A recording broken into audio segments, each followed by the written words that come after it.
Vamos a hacer el enlace telefónico para pedir la opinión sobre el tema al doctor José Naupari Wong, constitucionalista y además experto en derecho legislativo y derecho electoral, para saber cuál es la opinión, cuál es el comentario, doctor Naupari, con respecto a este predictamen para encargar la presidencia al titular del Congreso cuando se ausente la presidenta Dina Boluarte. Bienvenido, buenos días, doctor.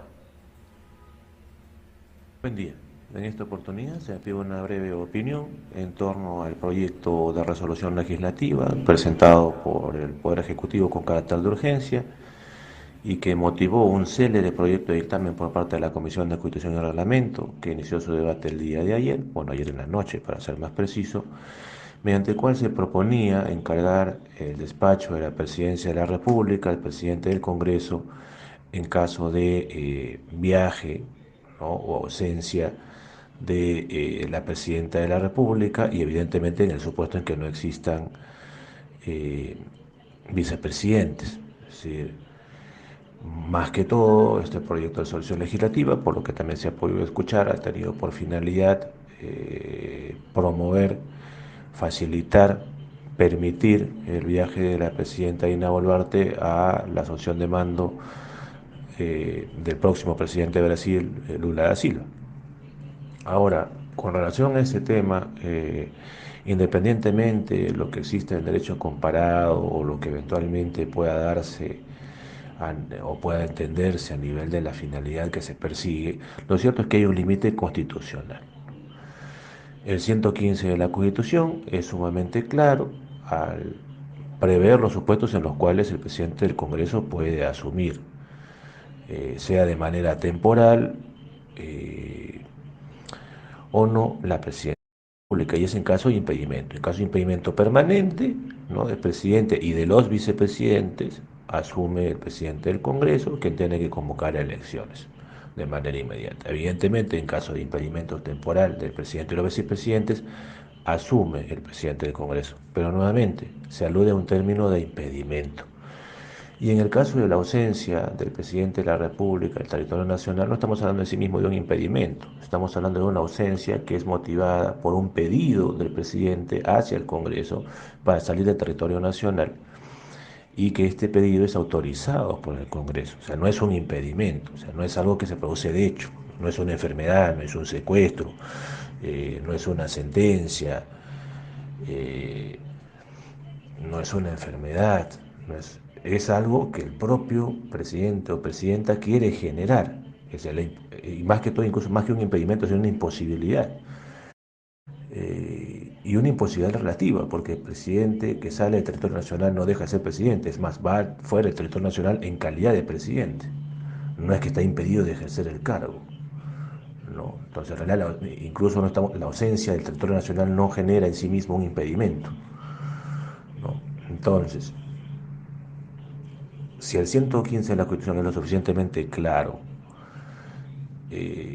al aludir que solo se da en caso de impedimento una norma de inferior jerarquía, como es el reglamento del Congreso, no puede pues terminar encargándole al presidente del Congreso o generando un supuesto que no está en la Constitución, como es el término de la ausencia o la salida del territorio nacional, que encima también es autorizada por el propio Congreso. Entonces, en ese orden de ideas, el proyecto de resolución legislativa, desde nuestro punto de vista, está viciado de inconstitucionalidad. Y no solo ello, ¿no?, sino también incluso a nivel de la forma o de la norma, si se quiere, que se pretende utilizar. ¿Por qué? Porque, a ver, el reglamento del Congreso regula evidentemente la estructura y funcionamiento de ¿quién? Del Congreso. En este caso se quiere encargar al presidente del Congreso el despacho de ¿qué? De la presidencia de la República. ¿La presidencia de la República es el Congreso? No, es parte del Poder Ejecutivo. ¿Ya? ¿Dónde se regula, si se quiere, las competencias, estructura y funcionamiento del Poder Ejecutivo? En la Ley Orgánica del Poder Ejecutivo. Y que regula, evidentemente, no solo las funciones, estructura y funcionamiento del Poder Ejecutivo, sino evidentemente el cargo en sí mismo. Entonces, el presidente del Congreso no es parte del Ejecutivo. Y a su vez, el Congreso no puede regular funciones del Ejecutivo. Por ello es que no puedes pues, colocar en una resolución legislativa cuándo asume o qué el presidente del Congreso la presidencia de la República ni qué funciones va a tener durante esa encargatura del despacho presidencial. Eventualmente podría, si se quiere, forzarse la figura de regularse en la ley orgánica del Poder Ejecutivo, y esto es, ¿no? Porque lo óptimo sería, en todo caso, que ello se dé en el marco de una reforma constitucional, no una resolución legislativa. Y tampoco podría darse el caso, a mi juicio, del Poder Ejecutivo, precisamente porque el Poder Ejecutivo no puede disponer, o sea, una ley orgánica del Poder Ejecutivo no podría disponer o mandar u ordenar o regular los alcances de otro órgano que sería la presidencia del Congreso, que es otro poder público. Por ello es que eso tiene que estar en la Constitución. Ahora, ¿qué ocurre a nivel comparado? Claro, a nivel comparado lo que va a ocurrir es que esas funciones se le terminan otorgando a un ministro, pero claro, el tema sea en que en otros lares, por decirlo de alguna manera, no existe la figura del presidente de la República sujeto a esa elección dentro de una fórmula como si existe en la nuestra. ¿No? Nuestra situación es sui generis, ¿no? Porque tenemos, bueno, no tan sui generis, ¿no? Pero tienes una fórmula de presidente y dos vicepresidentes, ¿no? Y adicionalmente a ello, habría que recordar que no hay urgencia tampoco. ¿Por qué no hay urgencia? Porque habría que recordar que el señor Vizcarra no tenía vicepresidentes y nadie dijo nada. El señor Sagasti no tuvo vicepresidentes y nadie dijo nada. Eh, no hubo un colapso del sistema democrático por ello.